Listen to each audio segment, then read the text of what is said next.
ప్రస్తుతం మనతో పాటు ప్రముఖ ఆధ్యాత్మికవేత్త మంత్రతంత్ర జ్యోతిష్యులు ఐకాన్ ఆస్ట్రాలజర్ సురేష్ బాబు గారు మనతో ఉన్నారు. గురుగారితో మాట్లాడేద్దాం. నమస్కారం గురుగారు. జై శ్రీమన్నారాయణ.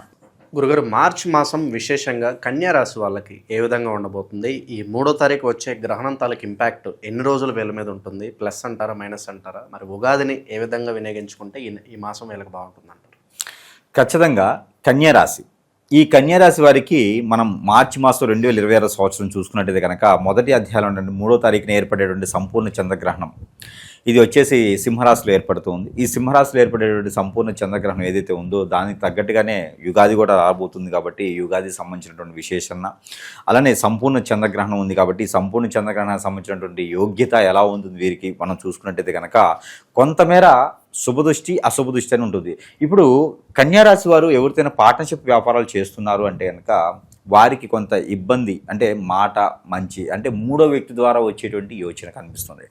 భార్యాభర్తలు ఉన్నారు అంటే కనుక ఆ భార్యాభర్తల మధ్యన గొడవ వాళ్ళకి సంబంధం లేనిది మూడో వ్యక్తి ద్వారా వస్తుంది. ఎవరో వస్తారు, ఏదో చెప్తారు, వాళ్ళ ద్వారా వాళ్ళ మాటలు వినేసి పనికిరానటువంటి గొడవలు పట్టడం, దోను పోయి దాన్ని కంపెనీ ఎత్తినేసుకుంటాం అనమాట. అసలు ఇప్పుడు అన్యోన్యంగా ఉన్నారండి, అంత ఆది దంపతులు అంటారు. కొట్లాడుకుంటే కానీ తెలియదు వీడు ఆది దంపత్యం ఏందో. కాబట్టి కన్యారాశి వారికి ఆర్థికపరమైన ఇబ్బందులు అయితే కొంచెం తప్పు అని చెప్పొచ్చు.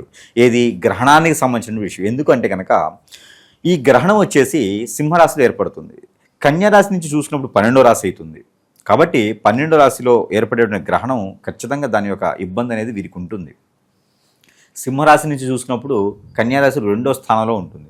2వ స్థానం ఉన్నప్పుడు కూడా వీరికి ఖచ్చితంగా ఇబ్బంది అయితే కనిపిస్తుంది. అటు చూసినా ఇటు చూసినా రెండు విధాలుగా కూడా వీరికి ఇబ్బంది కనిపిస్తుంది. కాబట్టి కొంతమేర జాగ్రత్తగా ఉండడం మంచిది. వీరికి సోదరి భావంతో కానీ లేదా తల్లి స్వభావంతో కానీ ఉన్నవారికి ఎవరికైనా ఉంటే కనుక ఇంట్లో వారికి ఆరోగ్యం కూడా కొంచెం ఇబ్బంది కలిగేలా ఉంది. కాబట్టి దానికి సంబంధించిన దోషాలు పరిహారం చేసుకోవాలి.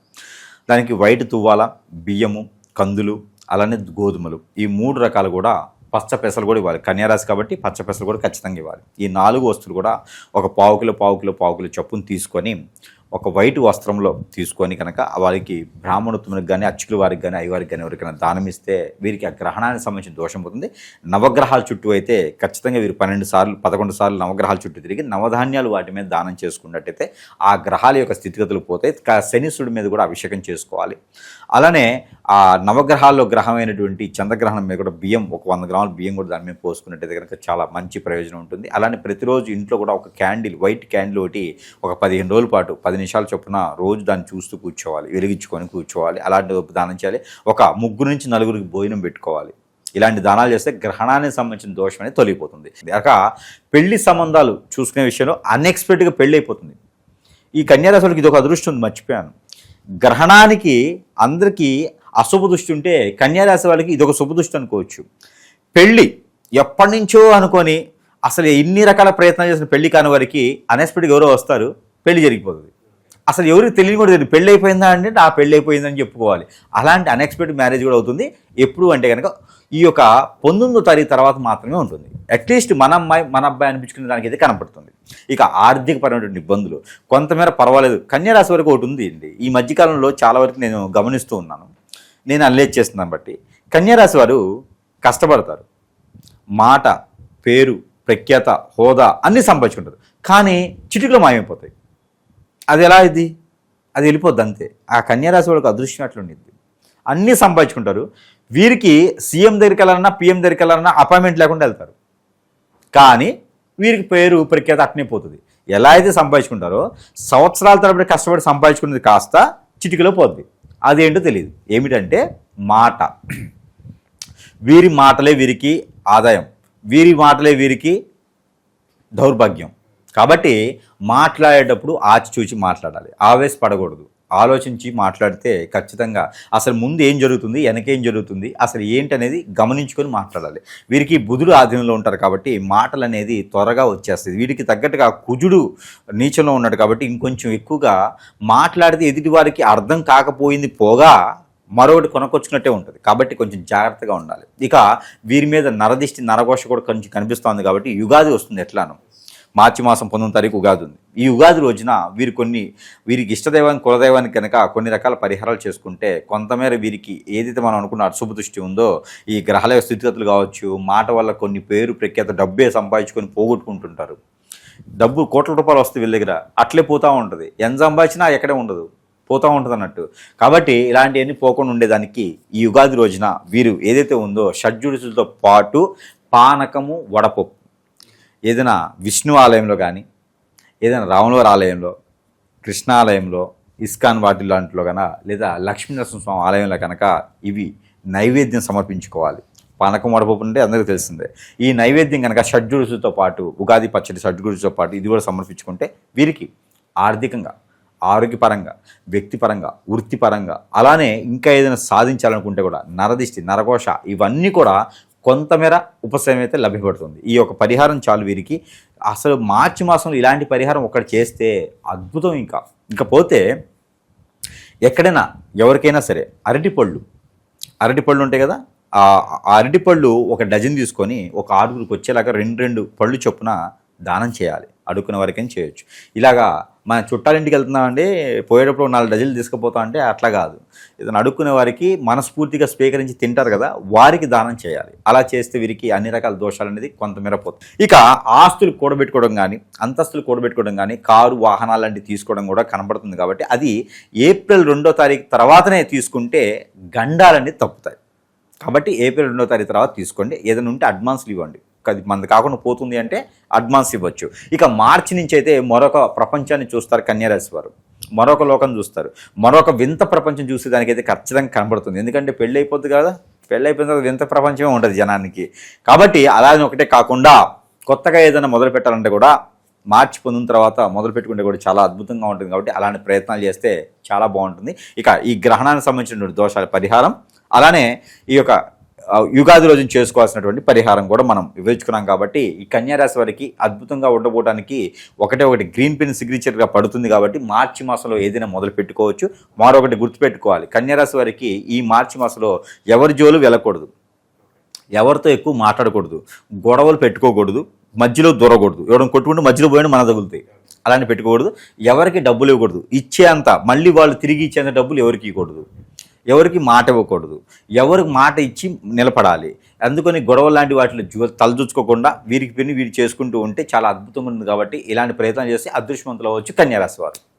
గురుగారు, ఈ నరఘోష, నరదిష్టి ఎక్కువగా ఉండటం, అలాగే శత్రువులు అధికంగా వాళ్ళ నుంచి ఇబ్బందులు ఎదురవడము, అలాగే బాగుపడుతుంటే ఎదుటివాడి చూపు కావచ్చు, ఆ దృష్టి కావచ్చు, సో ఎక్కువగా ఈ కుళ్ళు కుతంత్రాలతో వాళ్ళని ఏదో చెడు క్రియలు చేపించడము, ఈ చేతబడులు ఇలా చాలా వరకు జరుగుతూ ఉన్నాయి. అలాగే భార్యాభర్తలు అన్యోన్యంగా ఉన్న కాపురాల్లో నిప్పులు పోసి వాళ్ళ మీద ఆశపడో, వాళ్ళ వైపు మన వైపు తిప్పుకోవాలని ఏదో ఒకటి క్రియలు చేస్తున్నారు. అష్టదిగ్బంధనం పాలైపోయి ఎటు వెళ్ళాలో తెలియని స్థితిలో చాలామంది ఉంటున్నారు. మరి దీనికి పరిష్కారం ఏంటి? ఖచ్చితంగా ఈ రోజుల్లో పరిస్థితి ఎలా మారిపోయిందంటే కనుక ఒకళ్ళ మీద ఒకరికి వ్యసనం, దోషం, విక్రోధం అంతా కూడా ఎట్లా ఉందంటే వీరు నాశనం అవ్వాలని తప్పితే మనవాడు బాగుండాలి, మన పిల్ల బాగుండాలి అనేది ఎక్కడ లేదండి. ఇప్పుడు అన్యోన్యంగా ఉండేటువంటి ఒక భార్యాభర్తలు ఉంటారు, పిల్లలు ఉంటారు, కొంచెం చక్కటి కుటుంబం, ఇద్దరు జాబులు చేసుకుంటూ బతుకుతూ ఉంటారు. వీరి మీద వేరేవారు కన్నేయటం, వ్యసనం, ఇవన్నీ కూడా ఏంటంటే ఎందుకు చెప్తున్నా అంటే జాతకాల్లో ఉండవు. ఇప్పుడు సమాజంలో జరిగేటువంటి సంఘటనలు ఎలా ఉన్నాయి అంటే కనుక హిప్నాటిజం, బ్లాక్ మ్యాజిక్, వశీకరణం, చాతబడి, బాగలముఖి, భానుమతి, యక్షిని, స్పిరిట్, మందు పెట్టడం, మందు తీయటం, ఇలాంటివి ఎన్నో రకాల క్రియలు చేపించేటువంటి ప్రక్రియ చాలా నడుస్తూ ఉంది. ఎందుకంటే కనుక ఎదుటి వ్యక్తి సుఖంగా ఉంటే ఓర్చుకోలేకపోతాం. ఒక మంచి కుటుంబంలో ఉన్నటువంటి అబ్బాయి ఉన్నాడు అనుకోండి, ఎదురు లాగేద్దాము, అమ్మాయి ఉందనుకోండి లాగేద్దాము. ఇదే తత్వంతో ఏర్పడినటువంటి చెడు వ్యసనం. నైట్ నైటే కోటీశ్వరులు అవ్వాలి, నైట్ నైటే నేను అన్నీ సాధించుకోవాలి, ఎవరి దగ్గర ఓపిక ఉండట్లేదు. కాబట్టి వీళ్ళందరూ కూడా గమనించుకుంటూ ఉండాలి. మన పర్సనల్ విషయాలు ఉంటే కూడా ఎవరికి షేర్ చేయకూడదు. చాలా అంటే చాలా అన్యోన్యంగా ఉండాలంటే మనకు సంబంధించిన విషయాలు ఎవరి దగ్గరికి రానియకూడదు. ఫ్రెండ్స్ అని, కొలీగ్స్ అని అందరూ మంచి వాళ్ళు అయితే లేరండి. వ్యసనం పడేవారు, రంది పడేవాళ్ళు ఉన్నారు. వాళ్ళ వలన మనకి ఇబ్బంది కలగదు అని అనుకోవడానికి లేదు. ఏదో రోజున మనల్ని గ్రిప్ చేస్తున్నారు, ఇబ్బంది పడేటటువంటి యోచన ఉంది. అలాంటి వారు మన దగ్గరికి ఎన్నో వేల మంది కస్టమర్లు కొట్టుకుంటూ ఇబ్బంది పడుతూ, వయసుతో సంబంధం లేకుండా, రిలేషన్స్తో సంబంధం లేకుండా ఎన్నో రకాల ఇబ్బంది పడేవారు ఉన్నారండి. తల్లిదండ్రులు, పిల్లలు ఉన్నారు, పిల్లలు ఏమైపోతున్నారో తెలియట్లేదు. గారాభంగా పెంచుకున్నటువంటి ఆడపిల్లలు ఉన్నారు, ఎవరో ఏదో వచ్చి తీసుకెళ్ళిపోతూ ఉన్నారు. ఇలాంటి వాళ్ళు తల్లిదండ్రులు పెట్టండి ఘోష, అది చెప్పలేటువంటి పరిస్థితిలో ఉన్నారు ఈ రోజున. దయచేసి ప్రతి ఒక్కరు కూడా జాతకాల్లో కనపడవు, ప్రతి ఒక్కరు అనుకుంటారు ఇవన్నీ జాతకాల్లో ఉంటాయని. జాతకాల్లో ఉండవండి. ఇది వేరే క్రియ, ఇది వేరే లోకం, ఇది మనకి పూర్తిగా నాశనం అయిపోయిన తర్వాత కూడా తెలియదు. కాబట్టి ప్రతి ఒక్కరు కూడా భార్యాభర్తలండి, భార్యాభర్తల మధ్యన ఉండేటువంటి భావం కావచ్చు, స్వభావం కావచ్చు, ఎంత కొట్టుకున్నా ఎంత తిట్టుకున్నా సాయంత్రం ఒకరిగా ఉంటారు. అలా లేకుండా విడాకులు, ఎఫ్ఐఆర్స్ ఇలాంటి చాలా ఉన్నాయండి. ఇలాంటి కేసెస్ వల్లనే ఎన్నో రకాల జీవితాలు నాశనం అయిపోతూ ఉన్నాయి.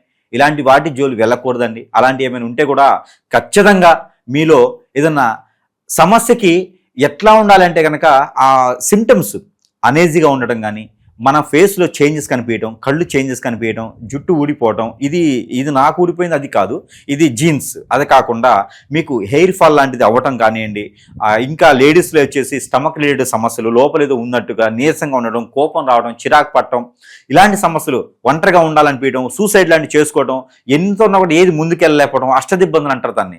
ఎంత చేసినా ముందుకు వెళ్ళదు, జాబులు ఉండవు, సరిగా ఉండేటువంటి పరిస్థితి ఉండదు. ఇలాంటి ఏదైనా కనిపిస్తే కనుక ఖచ్చితంగా సంప్రదిస్తే కనుక వారికి పరిష్కార మార్గం చూపించే విధంగా ఉంటాం. దొంగ స్వాముల్ని, దొంగ గురువులను నమ్మకండి. అలాంటి వాళ్ళ దగ్గరికి వెళ్ళేసి మన అవసరం కోసం వాళ్ళ దగ్గరికి వెళ్తే వాళ్ళు అవకాశం తీసుకుంటున్నారు. అలాంటివి కూడా మనం గమనించుకుంటూ ఉండాలి. అలాంటివి చేసుకుంటే కనుక ఖచ్చితంగా ఇబ్బంది పడేటుంది. కాబట్టి ఎవరికైనా కావాలి, ఇలాంటి సమస్య ఉంది అని కనుక పరిష్కార మార్గం చూపించేందుకు సిద్ధంగా ఉన్నాం. కాబట్టి ఆ విధంగా ఎవరికైనా కావాలంటే సంప్రదించేదానికైతే చూడండి. ఓవరాల్గా ఈ మార్చ్ నెల వీళ్ళందరూ కూడా బాగా కలిసి వెళ్ళాలని చెప్పి కోరుకుందాం. ఓవరాల్గా ఈ నెల వీళ్ళకి ఎలాంటి ఫలితాలు ఎదురవుతాయి, ఎటువంటి జాగ్రత్తలు తీసుకోవాలి, మంచి విశ్లేషణ ఇచ్చారు. ధన్యవాదాలు.